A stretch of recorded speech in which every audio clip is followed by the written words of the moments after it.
71 new cases of the novel coronavirus in Haiti. Cyclone Amphan kills at least 25 people in Bangladesh. And millions mark Kids Day around the world. From the headquarters of Telesur English in Quito, Ecuador, this is From the South, and I'm Camila Escalante. Haiti has recorded 3 more deaths due to the COVID-19, along with 71 new cases. This takes the number of confirmed positives to 734. According to the Ministry of Health, there are 688 active cases, 21 people have recovered, and 25 people have died in total. The authority is once again pleading with citizens to abide by social distancing and maintain hygienic practices to stem the spread of the virus. As Kitsa Neves prepares for general elections on June the 5th, the chief medical officer is warning the public to remain cognizant of the novel coronavirus. I sense that we are beginning to lapse into a state of complacency with regards to this pandemic. And as we move into the general elections, it's important for us to realize that this pandemic has not gone away, and it's not going away anytime soon. In the Bahamas, prospective family members have attended a remembrance service in Abaco to bury 55 unidentified people who died due to Hurricane Dorian on the island. The ceremony is being held amid the coronavirus pandemic as the Atlantic hurricane season is 9 days away. The powerful Category 5 storm made landfall over Abaco on September 1st, wreaking havoc, flattening homes, causing ceiling height floods, and destroying property. Across the Bahamas and its cays, 74 people were killed, while 284 remain missing. St. Lucia is mourning the death of cultural giant Joyce Auguste, whose body was discovered at her home on Thursday. The 76-year-old is a pioneer of St. Lucian folk music, founding the Juwanara Voices that was instrumental in the resurgence of indigenous sounds. She's a published author, educator, netball champion, and was awarded Sportswoman of the Year in 1969. In 2000, August was named the OECS list of outstanding women in the 20th century. Meanwhile, she was bestowed the singular honor of having her photograph on the country's 10-cent stamp in 1978. Several international organizations are nominating the Cuban medical brigades for the Nobel Peace Prize for their work fighting the COVID-19 around the world. 26 brigades of Cuban doctors are currently working in over 20 countries and have helped almost 30,000 patients fight COVID-19. The Henry Reeve Brigades were created by the leader of the Cuban Revolution, Comandante Fidel Castro, in 2005 and have provided more than 1,200 health specialists to treat the virus. We are grateful to be considered heroes by so many in the world. But we are nothing but doctors, but we've had to play a large role combating this pandemic. Puerto Rico is set to reopen certain businesses next week after a 2-month lockdown. Beaches, restaurants, churches, hair salons, and retail stores will reopen under curfew next Tuesday, operating under a reduced capacity and strictly hygienic measures. All people will be required to wear a mask when outside or inside of a business, regardless of what they're doing. The reopening of lounges and dining rooms in restaurants is authorized as long as operations remain below 25% of the maximum occupancy for the building. According to building codes, and delivery services can be extended until midnight.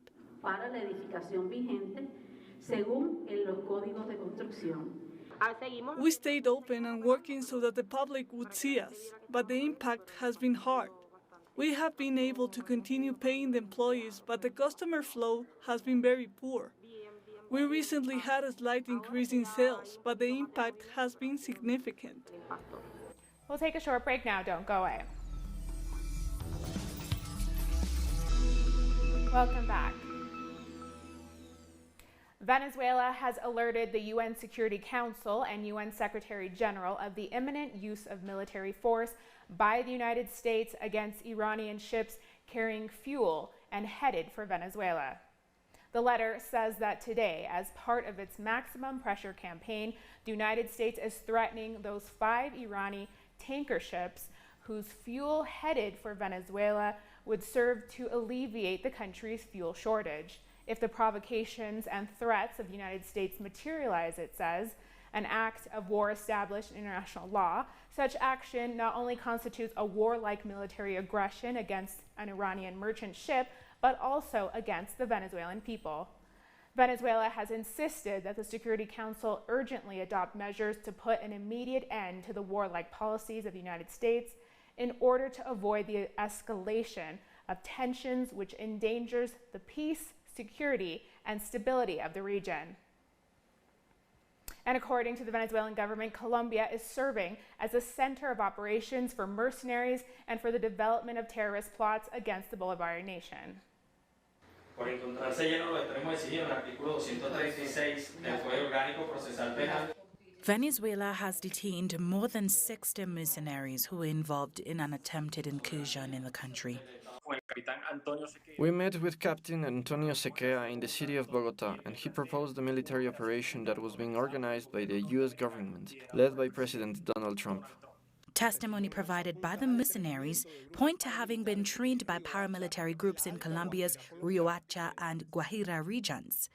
To meet Venezuelans in Colombia, train them, and come with them to Venezuela to secure Caracas and secure an airport here. En territorio de Colombia para agredir. Since September 2019, Venezuela has publicly denounced the existence of these paramilitary camps, revealing their locations and exposing the link between those behind the plots and Colombian drug traffickers. Armed groups are being trained in northern Colombia, joining forces with drug traffickers, the same illicit business the Colombian government allegedly battles, the same traffickers that the DEA is pursuing under the many operations announced by President Donald Trump. Well, it seems their plans have not only failed to hurt drug traffickers, but have actually strengthened powerful criminal gangs that control northern Colombia. It took 8 months for the Colombian government to respond, although they only addressed those who leaked the information. We're doubling down on mechanisms within the public institutions to identify any wrongdoing by public servants who may be working for dictatorial regimes in the region. For Caracas, this confirms Colombia's involvement in Operation Gideon.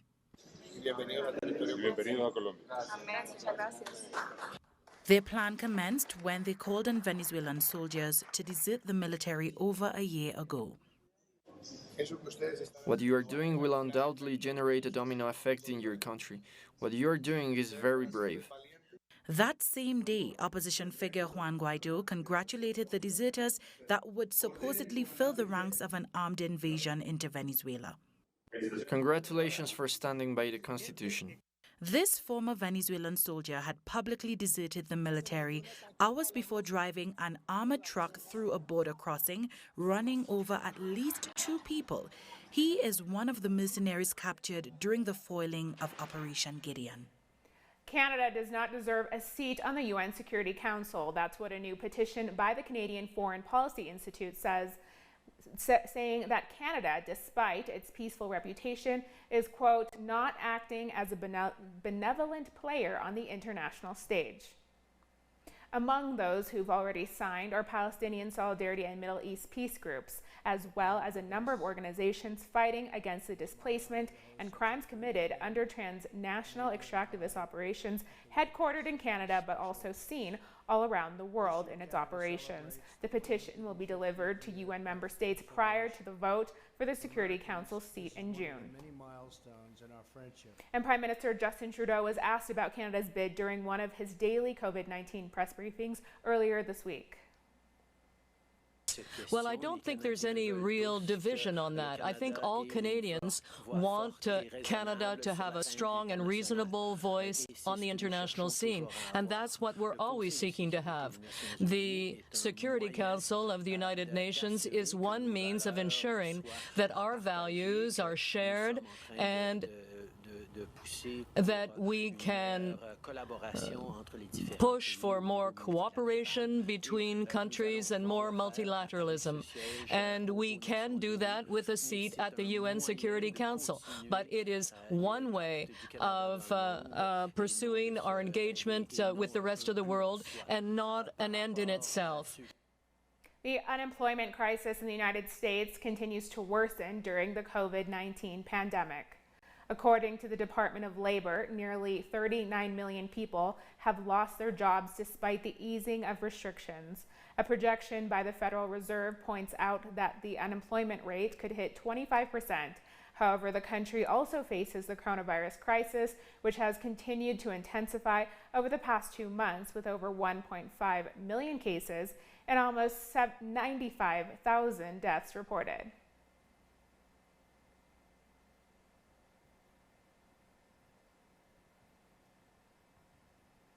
Our correspondent, Jorge Gestroso in Washington, has the details. Thank you. Almost half of the states, 23 states in the U.S., have shown increase in the cases of coronavirus in this week. That shows that most definitely the pandemic is far from being under control. And also there's no under control the levels of unemployment. There are new figures from the Labor Department that shows that in the last week, 2.4 new requests of benefits has been filed. That shows that up to almost 39 million Americans are out of job, 38.6 to be more precise, and those are official numbers.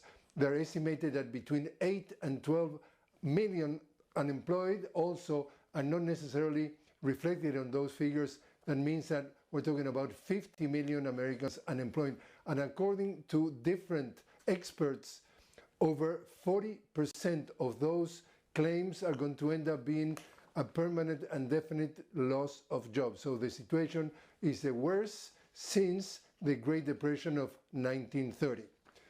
We're back to you now. The government of Argentina has extended debt restructuring talks with international creditors to June the 2nd. This is the second extension of the debt restructuring talks by the South American nation. The government of President Alberto Fernandez has been working to restructure the payments of massive debt accrued by the previous administration of Mauricio Macri to the cost of tens of billions of dollars. We will not tie Argentina to new commitments that we cannot fulfill. I want the world to see us as an honorable country that fulfills its commitments.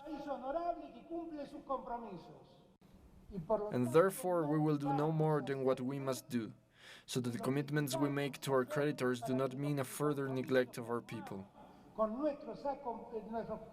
The lower house in Brazil received a new petition to impeach President Jair Bolsonaro. Over 400 political and social organizations, most notably the PT Workers' Party, asked the legislative body to begin a political trial against Bolsonaro. They accuse Bolsonaro of political crimes, diminishing public health, and risking the lives of citizens in the management of the COVID-19 pandemic. Currently, almost 300,000 people have been infected by the COVID-19, and 20,000 people have died in the country. Here's a report from Brian Muir in Sao Paulo. At 11 o'clock this morning, a coalition of over 400 civil society organizations and political parties filed an official impeachment procedure against far-right Brazilian President Jair Bolsonaro for putting people's lives at danger during the coronavirus pandemic.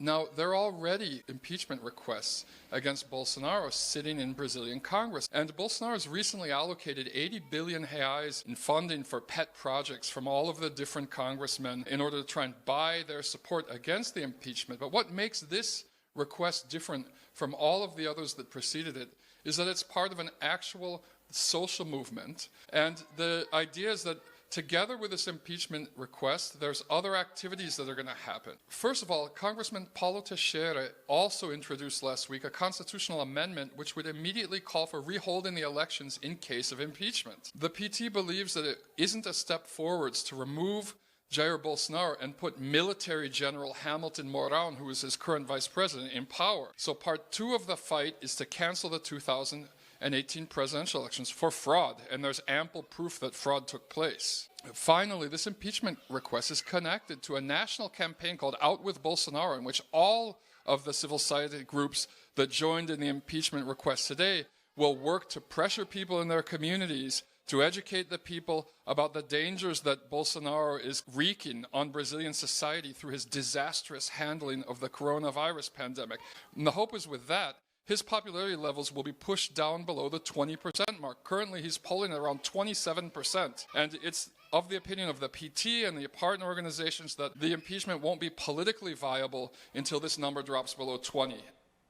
Thank you so much, Brian. More stories coming up. Stay with us.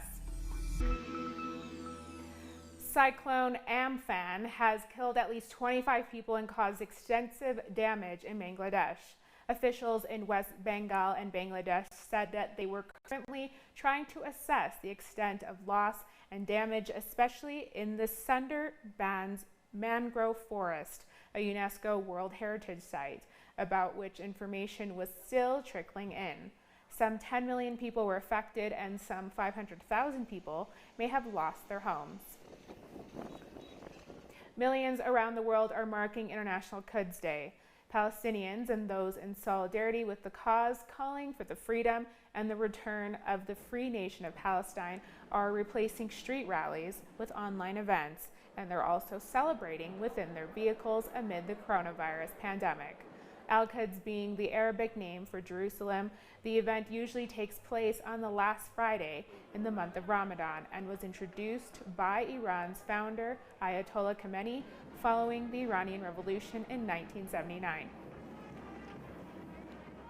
In an address marking the event, Iran's supreme leader called Israel a cancerous tumor that will undoubtedly be uprooted and destroyed. This as he likened the Zionist regime to COVID-19. The US and Western countries equipped this fake and occupying regime with various kinds of military and non-military tools of power, even with atomic weapons. Some regional countries justify their ugly behavior and argue that the Zionist regime is a reality in the region, without realizing that deadly and detrimental realities must be fought with and destroyed. Today, the coronavirus is a reality, and the whole intelligent people consider fighting it a must. The long-lasting Zionism virus will definitely not survive for long from now on. And Iran's foreign minister said that it's the day for the revival of the Palestinian rights, calling Israel the largest human rights violator and the holder of nuclear weapons in the region, as well as the most serious chronic threat to international peace and security. Minister Zarif went on to say that the conspiracy of the racial deal of the century proves that Washington is a partner to the Israeli aggressor. In preparation for Al-Quds Day, Damascus took part in several acts of support for the Palestinian cause. Syria and Iran also ratified their support for the fight of the Palestinian people against Israel. Amid the pandemic, Iran participated in a virtual act for the International Al-Quds Day, which was held at its embassy in Syria, and in which they ratified their position in defending Jerusalem as the eternal capital of Palestine. They also reject the expansionist plans of Israel, supported by the United States. The enemy thinks that because of the pandemic we weren't going to celebrate Al-Quds, but this year, in defiance of the expansionist plans of the Zionist entity, we have organized this video conference activity, and the celebration will be much more effective internationally. We ratify your firm posture before the aggressive colonialist expansionist doctrine of the usurper Zionist entity, and we will unmask the truth of behind the Israeli occupier before the entire world. And we are sure that the triumph and that the definitive victory will soon be reached. At the same time, a solidarity meeting with the Palestinian people was held outside of Damascus. Participants ratified their rejection to the so-called deal of the century and condemned plans by Tel Aviv to annex more Palestinian land. We advocate for the unity of the Palestinian people, the Arab world, and the Islamic nation in support of the bloc of resistance which constitutes the true support of the Palestinian resistance movements. We celebrate this date a few days after commemorating the Palestinian Nakba or catastrophe, which today they want to continue their chapters through the annexation of more Palestinian lands by the hands of Zionist coalition of Netanyahu and Gantz under the so-called deal of the century promoted by US President Trump. This year's commemoration of Al-Quds Day occurs at a time in which Israel, supported by the United States, began the implementation of the deal of the century, as it's called, by declaring Jerusalem as its capital, and with the annexation of the occupied West Banks, the Jordan Valley, and the north of the Dead Sea. An expansionist plan that Syria and Iran will, despite all of the pressures of Washington against them, confront with unconditional support for the Palestinian people until the liberation of all occupied territories. Jordan's Prime Minister Omar Razaz said that the Arab nation will not accept any unilateral Israeli moves to annex the Jordan Valley and Palestinian territories. Razaz said that the world would be a witness to an apartheid state if Israel moved forward with its plans. The words of His Majesty the King were very clear. We will not accept the annexation of Palestinian lands, and based on that, we would reconsider our relationship with Israel in all its dimensions. We don't want to rush, we don't want to anticipate things, but continuously His Majesty holds the countries of the world responsible for this matter. God forbid that the world witnesses an apartheid state. The children of slain Saudi journalist Jamal Khashoggi have pardoned his murderers. Khashoggi's eldest son, Salah, tweeted about the decision on the last night of Ramadan. According to Saudi law, a pardon from the son of a murder victim serves as a legal reprieve. The move spares 5 government forces the death penalty 2 years after their conviction. 11 people in total were charged for the murder, which occurred at a Saudi consulate in Istanbul, Turkey, in October 2018. The Crown Prince of Saudi Arabia, Mohammed bin Salman, has denied ordering the killing. A passenger plane belonging to state-run Pakistani International Airlines has crashed near the southern port city of Karachi. The aircraft, arriving from the eastern city of Lahore, was carrying 99 passengers and 8 crew members, according to the spokesman for the country's Civil Aviation Authority. The accident left at least 8 dead and 15 injured at the residential area on the edge of the airport known as Model Colony, which is a poor community and is heavily congested. President Vladimir Putin said Friday that the coronavirus outbreak in Russia has begun to abate, creating a positive environment for easing restrictions. Russia currently ranks second after the United States in the number of infections, with 326,448 cases, including 3,249 deaths.